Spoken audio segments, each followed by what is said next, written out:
സുന്ദരനായ ആരെയും ഞാൻ ഉലകിൽ കാണുന്നില്ല, മേലാലും ഞാൻ കാണുകയില്ല. എൻ പ്രിയനെപ്പോൾ സുന്ദരനായ ആരെയും ഞാൻ ഉലകിൽ കാണുന്നില്ല, മേലാലും ഞാൻ കാണുകയില്ല. സുന്ദരനാം മനോഹരം നിന്നെ പിരിഞ്ഞി ലോകയാത്ര, പ്രാകൃതനാം ചാരന്മാരെ വരിക്കുമോ വത്സലം. മണ്ണെ പ്രതി മാണിക്യം വെടിയുകില്ല ഞാൻ, ഈ മണ്ണെ പ്രതി മാണിക്യം വെടിയുകില്ല ഞാൻ.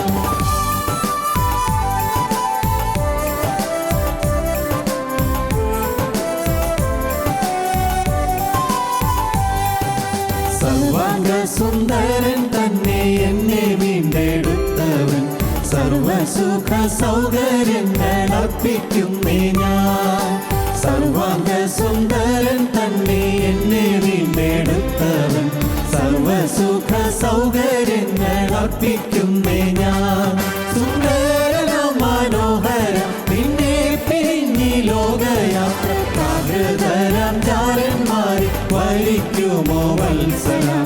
മണ്ണെ പ്രതി മാണിക്യം വെടിയുകില്ല ഞാൻ, ഈ മണ്ണെ പ്രതി മാണിക്യം വെടിയുകില്ല ഞാൻ.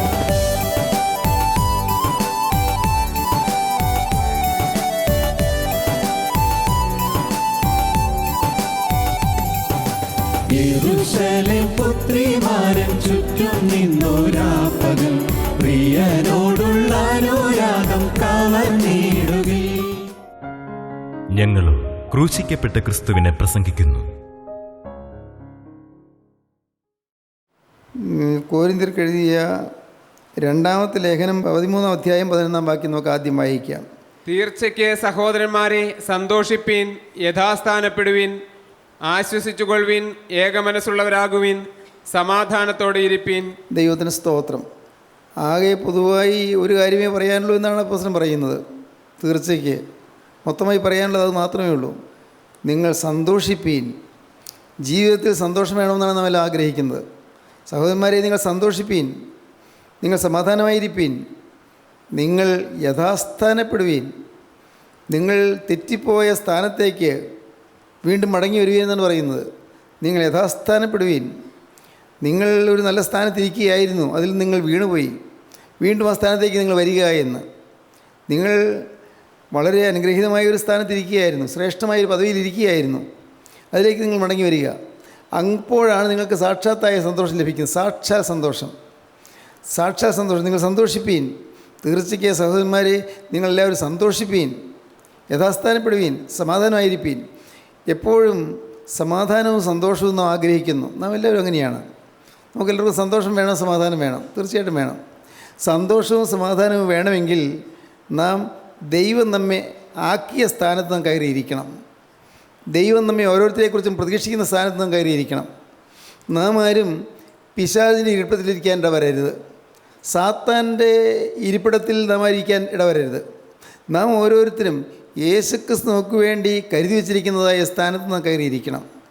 യഥാസ്ഥാനപ്പെടുവീൻ, ശരിയായ സ്ഥാനത്ത് നിങ്ങൾ വന്നിരിപ്പീൻ. ദൈവത്തിന് സ്തോത്രം.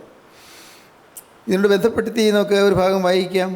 രാജാക്കന്മാരുടെ 2-ാമത്തെ പുസ്തകം 6-ാം അധ്യായം 1 മുതൽ 7 വരെ വാക്യങ്ങൾ.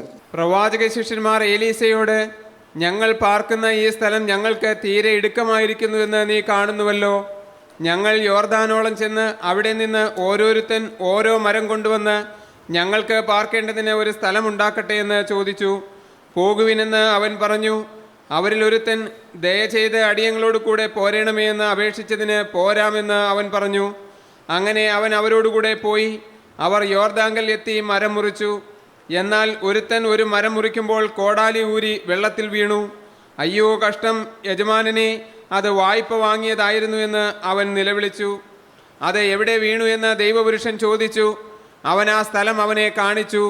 അവൻ ഒരു കോൽ വെട്ടി അവിടെ എറിഞ്ഞു. ആ ഇരുമ്പ് പൊങ്ങി വന്നു. അത് എടുത്തുകൊള്ളുക എന്ന് അവൻ പറഞ്ഞു. അവൻ കൈ നീട്ടി അത് എടുത്തു. യഥാസ്ഥാനപ്പെടുക എന്ന് പറഞ്ഞാൽ അത് ഒരത്ഭുതമാണ്. നദിയിലെ വെള്ളത്തിൽ മുങ്ങിപ്പോയ ഇരുമ്പ് കോടാലി അത് തനിയെ പൊങ്ങി വന്നു എന്ന് പറയുന്നത് ഒരു അത്ഭുതമാണ്. എന്നതുപോലൊരു അത്ഭുതമാണ് യഥാസ്ഥാനപ്പെടുക എന്ന് പറയുന്നത്. സാക്ഷാത്തായ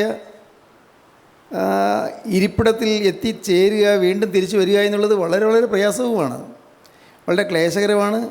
അത് തുലവും ദുർഘടമായൊരു കാര്യമാണ്, പ്രയാസമുള്ള കാര്യമാണ്. യഥാസ്ഥാനപ്പെടുക.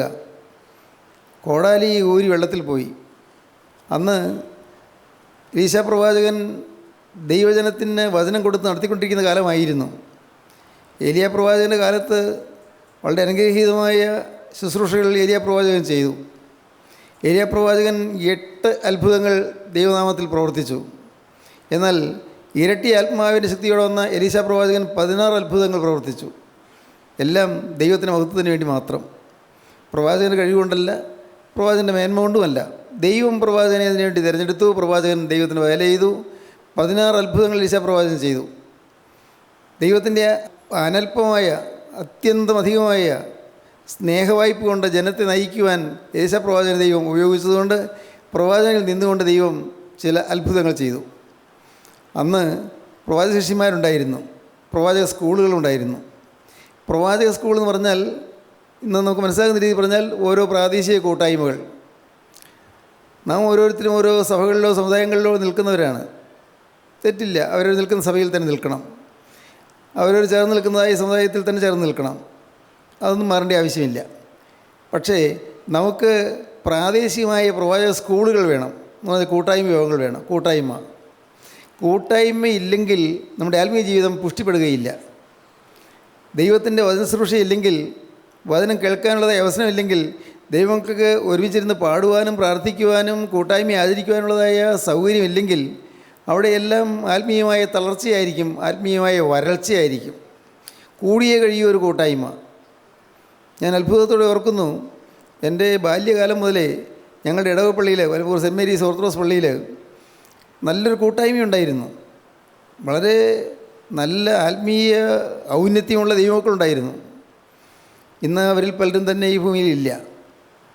ഞാൻ ഓർക്കുന്നു, ഞാൻ അത്ഭുതത്തോടെ അവരുടെ ആത്മീയ വീര്യം കണ്ടിട്ടുണ്ട്. ഞാൻ അവരുടെ ഒരു ബാല്യക്കാരനെ പോലെ, അല്ലെങ്കിൽ ശിഷ്യനെ പോലെ ഞാൻ അവരുടെ ഇറങ്ങി നടന്ന കാലങ്ങൾ ഞാൻ ഓർക്കുന്നുണ്ട്. അവരിൽ ദൈവത്തിൻ്റെ ആത്മാവുണ്ടെന്നും ദൈവത്തിൻ്റെ വചനമുണ്ടെന്നും എനിക്ക് അനുഭവമായി. കൂടുതൽ കാര്യങ്ങളൊന്നും അറിയാൻ പാടില്ലായിരുന്നു ആ കാലത്ത്, കാരണം വചനത്തെക്കുറിച്ചൊന്നും വലിയ നിശ്ചയമൊന്നും ഉണ്ടായിരുന്നില്ല. പക്ഷേ ഇവരിൽ ഏതോ ഒരു പ്രത്യേക ശക്തിയുണ്ടെന്നും ഒരു പ്രത്യേക സ്നേഹമുണ്ടെന്ന് ഞാൻ മനസ്സിലാക്കി. സ്നേഹം.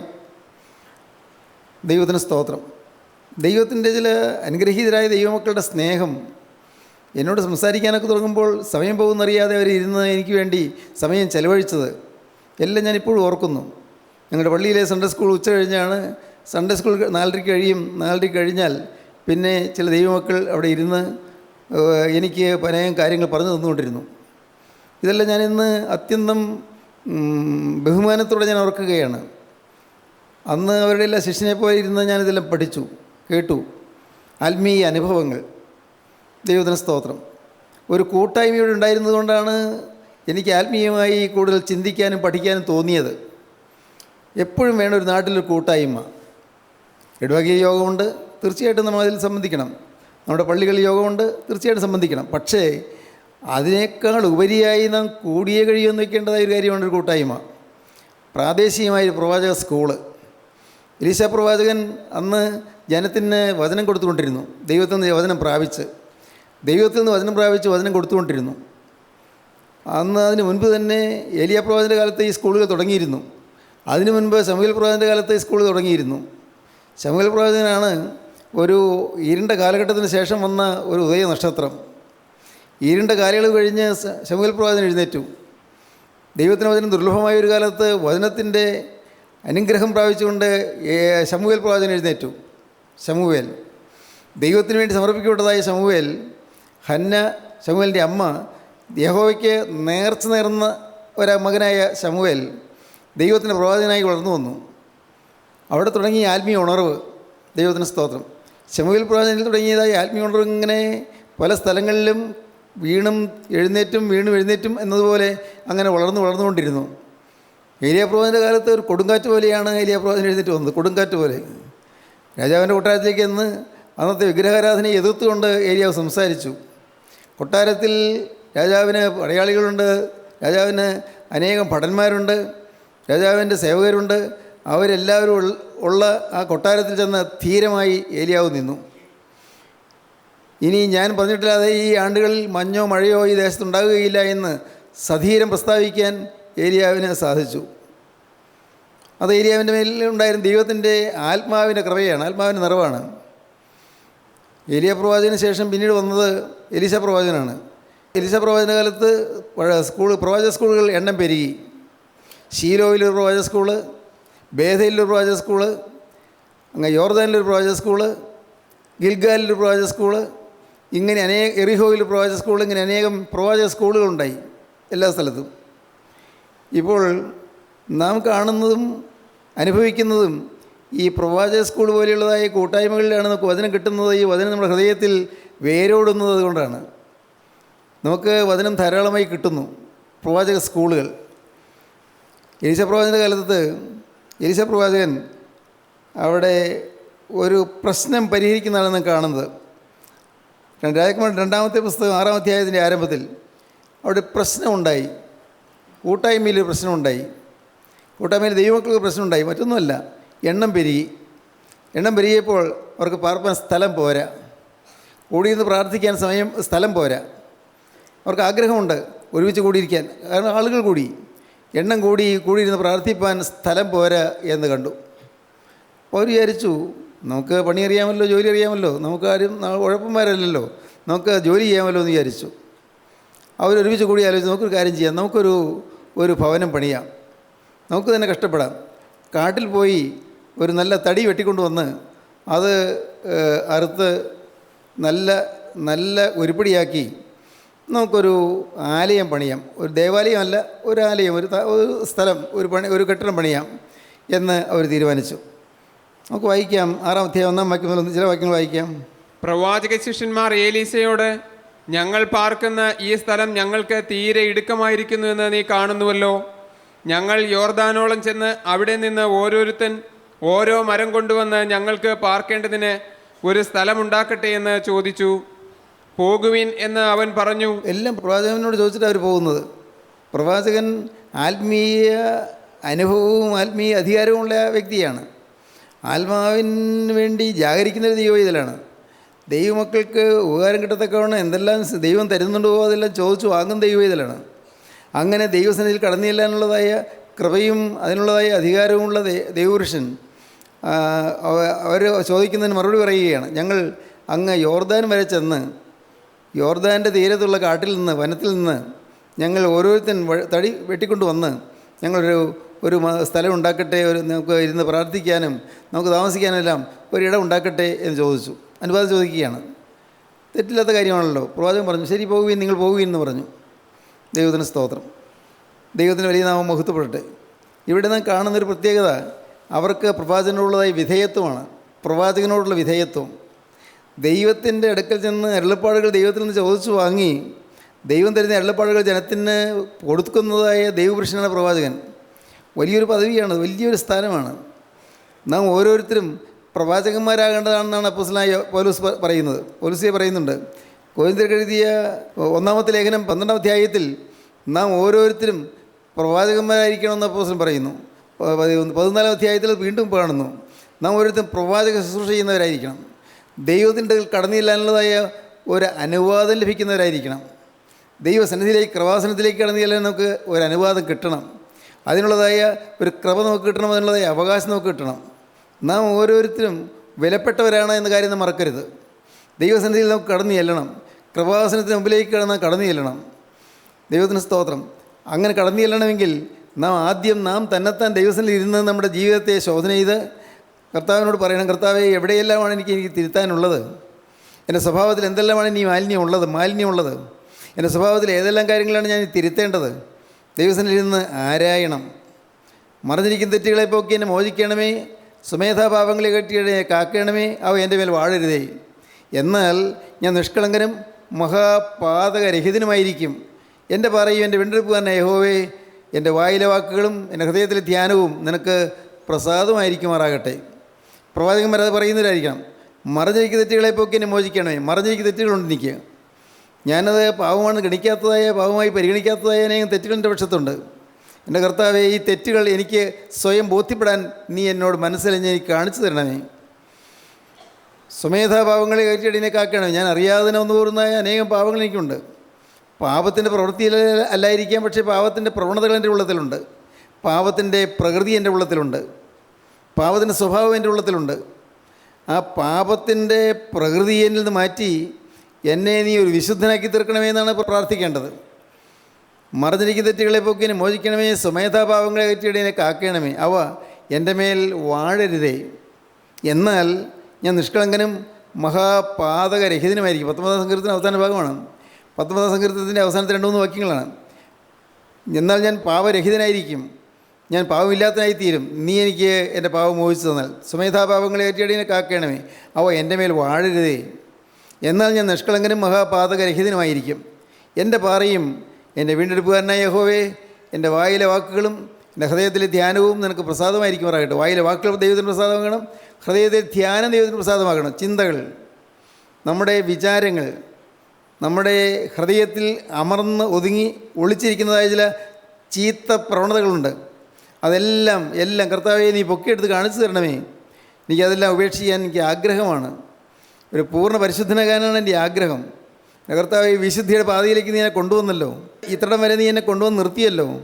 കർത്താവേ, ഇനി മുന്നോട്ടുള്ള ഗതിയിൽ ഒരു പൂർണ്ണ വിശുദ്ധനായി മുന്നോട്ട് പോകാൻ ആഗ്രഹമുണ്ട്. നമുക്ക് ഓരോരുത്തർക്കും പറയാം. എല്ലാം മാറി മറിയില്ലേ?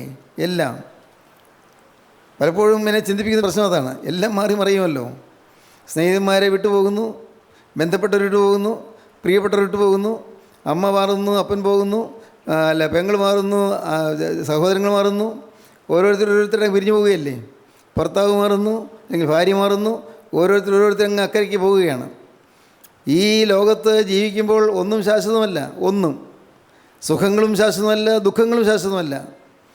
എന്നാൽ നാം മനസ്സിലാക്കേണ്ട കാര്യം, ഈ ലോകത്ത് ജീവിക്കുമ്പോൾ കിട്ടിയിരിക്കുന്നൊരു ചെറിയ കാലയളവുണ്ട്, വളരെ ചുരുങ്ങിയൊരു കാലയളവുണ്ട്. ആ ചുരുങ്ങിയ കാലം കൊണ്ട് നാം സമ്പാദിക്കേണ്ടത് യേശുക്രിസ്തുവിനെയാണ്. ക്രിസ്തുവിൻ്റെ അതേ സ്വഭാവമാണ് സമ്പാദിക്കേണ്ടത്. ക്രിസ്തുവിൻ്റെ സ്വഭാവം നാം ഓരോ പ്രാവശ്യവും ദൈവത്തിന് വചനം കേൾക്കുമ്പോൾ നാം തീരുമാനമെടുക്കുന്നുണ്ട്. തീർച്ചയായിട്ടും തീരുമാനമെടുക്കുന്നത് അനേകം പേരുണ്ട്. തീരുമാനമെടുക്കുമ്പോൾ ദൈവത്തിൻ്റെ പ്രകാശം കിട്ടുന്നുമുണ്ട്. നിങ്ങൾ വാസ്തവമായി തീരുമാനമെടുക്കുമ്പോൾ ആ തീരുമാനത്തിൻ്റെ മേൽ ദൈവത്തിൻ്റെ കൃപ ആവസിക്കുന്നുണ്ട്. ദൈവത്തിൻ്റെ പരിശുദ്ധാത്മാവ് നിങ്ങളിലേക്ക് വ്യാപരിക്കുന്നുണ്ട്. പരിശുദ്ധാത്മാവിൻ്റെ ജീവൻ നിങ്ങളിലേക്ക് പകരുന്നുണ്ട്. അതെല്ലാം ലഭിക്കുന്നുണ്ട്. പക്ഷേ എന്ത് കിട്ടിയെന്ന് അറിയാതെ പോകുന്നു. ഒന്ന് കൈപൊക്കി അല്ലെങ്കിൽ തീരുമാനം പറഞ്ഞു എന്നുള്ളത് കൊണ്ടൊന്നും കാര്യമായില്ല. തുടർന്നുള്ള ജീവിതം എങ്ങനെയാണ്? അപ്പോഴാണ് ജീവൻ നിലനിൽക്കുന്നത്, അപ്പോഴാണ് വെളിച്ചം നിലനിൽക്കുന്നത്. നമ്മുടെ ജീവിതത്തിൽ വെളിച്ചം നിലനിൽക്കണമെങ്കിൽ ഞാൻ എങ്ങനെയുള്ള ഒരാളായിരുന്നു എന്ന് ചിന്തിച്ചിട്ട് ഇതെല്ലാം കർത്താവ് ക്ഷമിച്ചു തന്നല്ലോ എന്നുള്ള നന്ദിയോട് നിറഞ്ഞ ദൈവത്തെ സ്തുതിക്കണം. ഇത്രയേറെ മഹാപാപം ചെയ്ത് ഞാൻ, ഇത്രയേറെ തിന്മകൾ ജീവിച്ച് ഞാൻ, ഇത്രയേറെ വികലമായ ഉദ്ദേശങ്ങളുണ്ടായിരുന്നു ഞാൻ, എൻ്റെ കർത്താവേ, എൻ്റെ ജീവിതത്തിൽ നീ അത്ഭുതം പ്രവർത്തിച്ച് എനിക്കൊരു മോചനം തന്നല്ലോ എന്നുള്ള നന്ദിയോട് നിറഞ്ഞ ദൈവത്തെ സ്തുതിക്കണം. അതാണ് സത്യത്തിൻ്റെ ആരാധന, ആത്മാവിൻ്റെ ആരാധന. അതാണ്. അങ്ങനെയുള്ള സ്തുതിയിൽ നാം തുടർന്ന് നിൽക്കുകയാണെങ്കിൽ, ജാഗരണത്തിൽ തുടർന്ന് നിൽക്കുകയാണെങ്കിൽ തീർച്ചയായിട്ടും നമുക്ക് ജയജീവിതം സാധ്യമായി തീരും. ജീവൻ നഷ്ടപ്പെട്ടു പോകുകയില്ല, ആത്മാവിൻ്റെ ജീവൻ കെട്ടുപോകുകയില്ല. ആത്മാവിനുള്ള കെടാതിരിക്കണമെങ്കിൽ നാം നമ്മെ തന്നെ കാണുകയും ഇത് ഇത്രയും നീചപ്രകൃതിയുള്ള എന്നെ നീ സ്നേഹിച്ചല്ലോ എന്നുള്ള നന്ദി നമ്മുടെ ഹൃദയത്തിൽ വരികയും ചെയ്യണം. ദൈവത്തിന് സ്തോത്രം. ഇവിടെ പ്രവാചക ശിഷ്യന്മാർ പ്രവാചകനോട് ചോദിച്ചു, ഞങ്ങൾ ഒന്ന് യോർദാൻ വരെ ഒന്ന് പോയിക്കൊള്ളട്ടെ, ഞങ്ങൾക്ക് പാർപ്പാനുള്ള സ്ഥലം ഇടുക്കമായിരിക്കുന്നു, സ്ഥലം പോരാ, ഒത്തിരി സ്ഥലം ഉണ്ടാക്കിയാൽ കൊള്ളാമെന്ന് ആഗ്രഹമുണ്ട്, ഞങ്ങളൊന്ന് ജോലി ചെയ്യാൻ പോയിക്കോട്ടെ, പോകുവീൻ എന്ന് പറഞ്ഞു. പ്രവാചകൻ പറഞ്ഞു, പോകുവീൻ. ദൈവത്തിന് സ്തോത്രം. നല്ല കാര്യങ്ങളൊന്നും പ്രവാചകൻ തടയുന്നില്ല. ഇത്തിരി സ്ഥലം ഉണ്ടാക്കട്ടെ, ഒരു വീട് വയ്ക്കട്ടെ എന്ന് ചോദിക്കും, പ്രവാചകൻ തടയില്ല. ഒരു നല്ല സൗകര്യം ഉണ്ടാക്കട്ടെ എന്ന് ചോദിച്ചാൽ പ്രവാചകൻ തടയില്ല. പ്രവാചകൻ ദൈവനാമം മഹത്വപ്പെടണമെന്ന് മാത്രമേ ഉള്ളൂ. ദൈവനാമം മഹത്വപ്പെടണം. എലീശ പ്രവാചകൻ പറഞ്ഞു, നിങ്ങൾ പോയിക്കൊള്ളൂ എന്ന് പറഞ്ഞു. അപ്പോൾ അടുത്ത വാക്യം, അവരിൽ ഒരുത്തൻ ദയ ചെയ്ത് അടിയങ്ങളോട് കൂടെ പോരേണമേ എന്ന് അപേക്ഷിച്ചതിന് പോരാം എന്ന് അവൻ പറഞ്ഞു. അവരിലൊരുത്തൻ നല്ല ഒരു വിശ്വാസിയാണ്. അവനൊരുത്തൻ പറഞ്ഞു, ഞങ്ങൾ പോകുമ്പോൾ ദയവ് ചെയ്ത് ഞങ്ങളുടെ കൂടെ ഒന്ന് പോരാമോ? ഞങ്ങൾ പോകുമ്പോൾ ഞങ്ങൾ തടി വെട്ടാൻ പോകുന്നു, അങ്ങ് തടി വെട്ടാനോ മരം വെട്ടാനൊന്നും പോകുന്നില്ല. പക്ഷേ ഞങ്ങൾക്ക് അങ്ങ് ഞങ്ങളുടെ കൂടെ ഉണ്ടെങ്കിൽ ഉണ്ട് ഒരു ബലം. അങ്ങ് ഞങ്ങളുടെ കൂടെ ഉണ്ടെങ്കിൽ ഞങ്ങൾക്കൊരു സമാധാനമുണ്ട്, ഞങ്ങൾക്കൊരു ധൈര്യമുണ്ട്. മരം മുറിക്കാൻ പോവുകയല്ലേ, ഒന്ന് ഞങ്ങളുടെ കൂടെ പോരാമല്ലോ? പ്രവാചകൻ പറഞ്ഞു. ദൈവത്തിന് സ്തോത്രം. അതൊരു വലിയ കാര്യമാണ്. പ്രവാചകൻ കൂടെ പോരുക എന്നുള്ളത് നാം ഇന്ന് ചിന്തിക്കുമ്പോൾ പ്രവാചകൻ എന്നല്ല, ക്രിസ്തു നമ്മുടെ കൂടെ വേണമെന്നാണ് ചിന്തിക്കേണ്ടത്. ക്രിസ്തു നമ്മുടെ കൂടെ പോരണം. എവിടെ പോയാലും ക്രിസ്തു നമ്മുടെ കൂടെ പോരണം. എവിടെ പോയാലും നാം ഒരുപക്ഷേ നമ്മുടെ ഭൗതികമായ കാര്യങ്ങൾ ഏതെങ്കിലുമാണ് പോകുന്നത്, തീർച്ചയായിട്ടും ക്രിസ്തു കൂടെ പോരണം. നിങ്ങൾ ഹോസ്പിറ്റലിൽ പോവുകയാണോ, നിങ്ങൾ പറയണം കർത്താവേ നീ എൻ്റെ കൂടെ പോരണമേ. ഡോക്ടറെ ഞാൻ കാണുമ്പോൾ കർത്താവേ നീ എൻ്റെ മുൻപിൽ നിന്ന് ഡോക്ടർക്ക് ആവശ്യമുള്ള ബുദ്ധി കൊടുക്കണമേ. പ്രാർത്ഥിക്കണം. എൻ്റെ രോഗം എന്താണെന്ന് കണ്ടുപിടിക്കാനുള്ളതായ ആ ഒരു കഴിവ് ഡോക്ടർക്ക് കൊടുക്കണമേ. നാം പ്രാർത്ഥിക്കണം. കർത്താവേ ആ ഡോക്ടറുടെ കൈകളെ നീ അനുഗ്രഹിക്കണമേ. നാം പ്രാർത്ഥിക്കണം. നാം കടയിൽ സാധനം വാങ്ങാൻ പോവുകയാണ്, കർത്താവേ അനാവശ്യമായി 10 പൈസ പോലും ചിലവഴിക്കാതെ നീ എന്നെ കാത്തുകൊള്ളണമേ. അനാവശ്യമായി 10 പൈസ എൻ്റെ കയ്യിൽ വരവ് വരെ നീ എന്നെ കാത്തുകൊള്ളണമേ. പ്രാർത്ഥിച്ചുകൊള്ളണം. ദൈവത്തിന് സ്തോത്രം. ദൈവത്തിന് വലിയ നാമം മഹത്വപ്പെടട്ടെ. ദൈവത്തിന് സ്തോത്രം. നമ്മുടെ കയ്യിൽ ദൈവം പ്രസാദിക്കാതെ 10 പൈസ വരരുത്. ദൈവം പ്രസാദിക്കാത്ത 10 രൂപ നമ്മുടെ കയ്യിൽ വരരുത്. ദൈവം പ്രസാദിക്കാതെ 10 രൂപ ചിലവഴിക്കാൻ ഇടവരരുത്. ചിലവഴിക്കുന്നത് സൂക്ഷിക്കണം. ചിലവഴിക്കുന്നത് സൂക്ഷിക്കണം. ആർക്കെങ്കിലും കൊടുക്കുന്നത് സൂക്ഷിക്കണം. ദൈവത്തിന് സ്തോത്രം. ദൈവം പ്രസാദിക്കണം. നമ്മുടെ ഓരോ ചലനത്തിലും ദൈവം പ്രസാദിക്കണം. ദൈവം കൂടെ വേണം. ഞങ്ങളോട് പോരണമേ എന്ന് പ്രവാചക ശിഷ്യൻ അപേക്ഷിച്ചു. ഞാൻ പോരാമെന്ന് പറഞ്ഞു. ദൈവത്തിന് സ്തോത്രം. ഏതൊരു സമയത്തും ക്രിസ്തു നമ്മുടെ കൂടെ ഉണ്ടായിരിക്കണം. നീ ഞങ്ങളോട് പോരുന്നില്ലെങ്കിൽ ഞങ്ങളെ അയക്കരുതേ എന്ന് പറയാൻ മോശയ്ക്ക് തോന്നി. നീ ഞങ്ങളുടെ കൂടെ പോരുന്നില്ലെങ്കിൽ ഞങ്ങളെ അയക്കരുതേ. നിങ്ങളുടെ വിവാഹകാര്യ ആലോചനയ്ക്ക് പോവുകയാണ്, ദൈവത്തോട് പറഞ്ഞ് പ്രാർത്ഥിച്ചിട്ട് പോകണം. നിങ്ങൾ ബിസിനസ് തുടങ്ങാൻ പോവുകയാണ്, നിങ്ങൾ തനിയായിരുന്നു പ്രാർത്ഥിക്കണം. അപ്പോഴൊന്നും നിങ്ങൾ പ്രത്യേകിച്ച് ഓർക്കുക, ഏതെങ്കിലും ദൈവദാസിൻ്റെ അടുക്കൽ വന്ന് നിങ്ങൾ സാറി വന്ന് പ്രാർത്ഥിച്ച് തുടങ്ങി തരണം എന്ന് പറയരുത്. അത് തെറ്റാത്. ദൈവമക്കളുള്ള ആശ്രയം നിങ്ങൾക്ക് വിടണം. ഒരിക്കലും ദൈവമക്കൾ നിങ്ങൾക്ക് ആശ്രയം വരരുത്. ദൈവമക്കളെ നിങ്ങൾ പൂജാവിഷയമായി കാണരുത്. ദൈവമക്കളെ നിങ്ങൾ ഏതെങ്കിലും തരത്തിൽ ആദരവ് വേണം, ശരിയാണ്, പക്ഷേ നിങ്ങൾ ആരാധിക്കരുത്. ദൈവമക്കളെ ഏതോ ഒരു പുണ്യപുരുഷനായിട്ട് കണ്ടുപോകരുത്. ഞാൻ എൻ്റെ കാര്യമാണ് പറയുന്നത്. എന്നെ നിങ്ങളൊരു പുണ്യപുരുഷനായി കണ്ടുപോകരുത്. നിങ്ങൾ ഓർത്തുകൊള്ളണം, ഈ ലോകത്തിൽ പുണ്യപുരുഷനായ ഒരാളേ ഉള്ളത് കർത്താവായ യേശുക്രിസ്തു മാത്രമാണ്. വിശുദ്ധ പുരുഷനായ ഒരാളേ ഉള്ളൂ കർത്താവായ യേശുക്രിസ്തു മാത്രമാണ്. ക്രിസ്തുവിൻ്റെ ആ ഭാവം പ്രാപിക്കാനായിട്ട് സമർപ്പിക്കുന്ന ദൈവമക്കൾ പയ്യെ വളർന്നുകൊണ്ടിരിക്കും. അത് ശരിയാണ്. അവരുടെ ജീവിതത്തിൽ തിന്മകൾ വിട്ടുകൊണ്ടിരിക്കും. അതും ശരിയാണ്. പക്ഷേ ആരും തികഞ്ഞവരല്ല. മനസ്സിലാക്കുക, ആരും തികഞ്ഞവരല്ല. നമുക്ക് ഓരോരുത്തരും വ്യക്തിപരമായി യേശുക്രിസ്തുവിനോട് ബന്ധം വേണം. യേശുക്രിസ്തുവിനോട് നാം പ്രാർത്ഥിക്കണം. നാം പ്രാർത്ഥിക്കുന്ന ക്രിസ്തുവിനോടാണ്.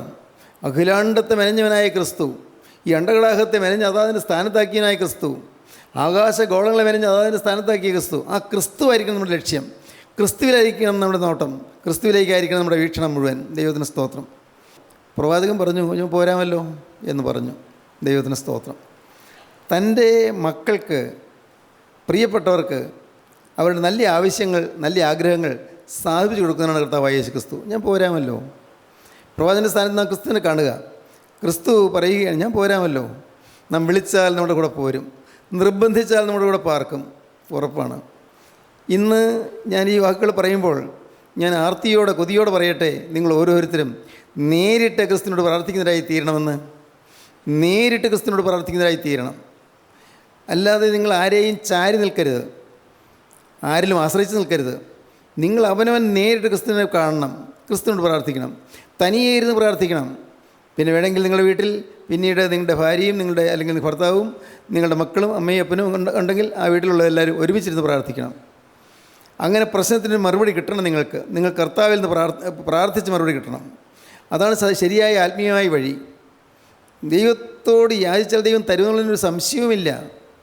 നിങ്ങൾ എന്തൊക്കെയാണ് യാചിച്ചിട്ടുള്ളത് എല്ലാം കർത്താവ് തന്നിട്ടുണ്ട്. തരാൻ കർത്താവ് തയ്യാറാണ്. ചില വ്യവസ്ഥകളുണ്ട്. ഞാൻ എൻ്റെ ഹൃദയത്തിൽ അകൃത്യം കരുതിയിരുന്നെങ്കിൽ കർത്താവ് കേൾക്കുകയില്ലായിരുന്നു. ഹൃദയത്തിൽ അകൃത്യം വെച്ചുകൊണ്ട് പ്രാർത്ഥിച്ചാൽ കർത്താവ് കേൾക്കുകയില്ല. ജീവിതം വിശുദ്ധമാകാതെ പ്രാർത്ഥിച്ചാൽ കർത്താവ് പ്രാർത്ഥന കേൾക്കുകയില്ല. ജീവിതം വിശുദ്ധമാക്കിക്കൊണ്ട് പുതിയ തീരുമാനമെടുത്തുകൊണ്ട് കർത്താവിൻ്റെ സന്നിധിയിൽ പുതിയ പ്രതിഷ്ഠ എടുത്തുകൊണ്ട് നാം പ്രാർത്ഥിച്ചാൽ കർത്താവ് പ്രാർത്ഥന കേൾക്കും. സംശയിക്കേണ്ട. ഞാൻ പോരാമെന്നാണ് കർത്താവ് പറയുന്നത്. ഞാൻ പോരാം, നിൻ്റെ കൂടെ ഞാൻ പോരാം. മോളെ, നിൻ്റെ കൂടെ ഞാൻ പോരാം. നീ ഭർത്തൃഗൃഹത്തിലേക്ക് പോകുമ്പോൾ ഞാൻ നിൻ്റെ കൂടെ പോരാം. നീ ആദ്യമായി ഭർത്തൃഗൃഹത്തിൽ പോയി കാലുകുത്തുമ്പോൾ ഞാൻ നിൻ്റെ കൂടെ വരാം. നിൻ്റെ കൂടെ ഞാൻ കാലുകുത്തിയോടെ പ്രവേശിക്കാം. ദൈവത്തിന് സ്തോത്രം. മോനെ, നീ നിൻ്റെ ഭാര്യയുടെ കയ്യിൽ പിടിക്കുമ്പോൾ മോനെ ഞാൻ നിന്നോട് നിന്നുകൊള്ളാം. നിൻ്റെ വിവാഹ സമയത്ത് ഞാൻ നിൻ്റെ കരത്തിൽ ഞാൻ ചേർന്ന് പിടിച്ചുകൊള്ളാം. അങ്ങനെ നമുക്ക് മുപ്പിച്ചടായി നിൽക്കാമെന്ന് കർത്താവ് പറയുന്നു. ഇതെല്ലാം കർത്താവിൻ്റെ ആഗ്രഹമാണ്. നാം ഒത്തൊരുമിച്ച് നിൽക്കുക എന്നുള്ളത്. ദൈവത്തിന് സ്തോത്രം. ദൈവത്തിന് വലിയ നാമം മഹത്വപ്പെട്ടെ. ഓർക്കട്ടെ പ്രിയപ്പെട്ടവരെ, നാം ചോദിച്ചാൽ തരുന്നൊരു ദൈവമുണ്ട്, മറക്കരുത്. ഇത് ഇന്ന് ഈ വാക്കുകൾ കേൾക്കുന്ന ആരെല്ലാം എവിടെയെല്ലാം ഇന്ന് കേൾക്കുന്നുവോ നിങ്ങൾ ഓർത്തുകൊള്ളൂ. നിങ്ങൾ യാചിച്ചാൽ തരുന്നൊരു ദൈവമാണ് നമ്മുടെ കർത്താവായ യേശു ക്രിസ്തു. ചോദിക്കണം, നിങ്ങൾ മടികൂടാതെ ചോദിക്കണം, ഹൃദയത്തെ ശുദ്ധീകരിച്ചുകൊണ്ട് ചോദിക്കണം, പാപത്തെ വെറുത്തുകൊണ്ട് ചോദിക്കണം, പാപത്തെ ഉപേക്ഷിച്ചുകൊണ്ട് ചോദിക്കണം, പിശാചിന് അവകാശമുള്ളതെല്ലാം ഹൃദയത്തിൽ നിന്ന് പറിച്ചെറിഞ്ഞുകൊണ്ട് ചോദിക്കണം. ശത്രുവിന് അവകാശമുള്ളത് എന്തെല്ലാം എന്നിലുണ്ട് അതെല്ലാം അറിഞ്ഞ്, എൻ്റെ കർത്താവേ വേണ്ട, എനിക്ക് പിശാചിന് അവകാശമുള്ളത് എനിക്ക് വേണ്ട കർത്താവേ, എനിക്ക് ആരുടെയും ബഹുമതി വേണ്ട, ആരുടെയും സ്നേഹം വേണ്ട, ആരുടെയും ബഹുമാനം വേണ്ട, എനിക്ക് ആകെ ഒന്ന് മാത്രം മതി എൻ്റെ കർത്താവേ, എനിക്ക് അംഗീകരണം വേണ്ട, എനിക്ക് എൻ്റെ യേശു മതി. യേശുവിൻ്റെ കരവേനെ പിടിച്ചാൽ മതി, യേശുവിൻ്റെ കരവേനെ മുറുകെ പിടിച്ചാൽ മതി കർത്താവേ, യേശുവിനോടുകൂടെ ഇരുന്നാൽ മതി. ഈ ഒരു ആഗ്രഹത്തോട് നാം പ്രാർത്ഥിക്കുമ്പോൾ കർത്താവ് നമ്മുടെ കൂടെ വരികയും നമ്മെ അനുഗ്രഹിക്കുകയും നമ്മെ കാത്തുകൊള്ളുകയും ചെയ്യും. ദൈവത്തിന് സ്തോത്രം. ഹല്ലേലൂയ. കരുണയുള്ള കർത്താവേ, ഈ മനോഹരമായ സമയത്തിനായി സ്തോത്രം. അവിടുത്തെ അത്ഭുത കരുണയ്ക്കായി സ്തോത്രം. അവിടുത്തെ മക്കളെ അവിടെ തൊട്ടതിനായി സ്തോത്രം. നഷ്ടപ്പെട്ടതെല്ലാം തിരികെ തരാമെന്ന് വാക്ക് തന്നതിനായി സ്തോത്രം. യഥാസ്ഥാനപ്പെടുത്തുന്ന കൃപയ്ക്കായി സ്തോത്രം. കൃപയിൽ ഞങ്ങളെ കാക്കണമേ, കൃപയിൽ ഞങ്ങളെ പൊതിയണമേ, തിരുരക്തത്താൽ ഞങ്ങളെ മുദ്രയിടണമേ. അവിടുത്തെ രണ്ടാമത്തവരിന് വേണ്ടി ഞങ്ങളെല്ലാവരും ഒരുക്കണമേ. യേശു ക്രിസ്തുവിൻ്റെ ജയകരമായ നാമത്തിൽ പ്രാർത്ഥിക്കുന്ന കൃപയോടെ കേൾക്കണമേ. ആമീൻ.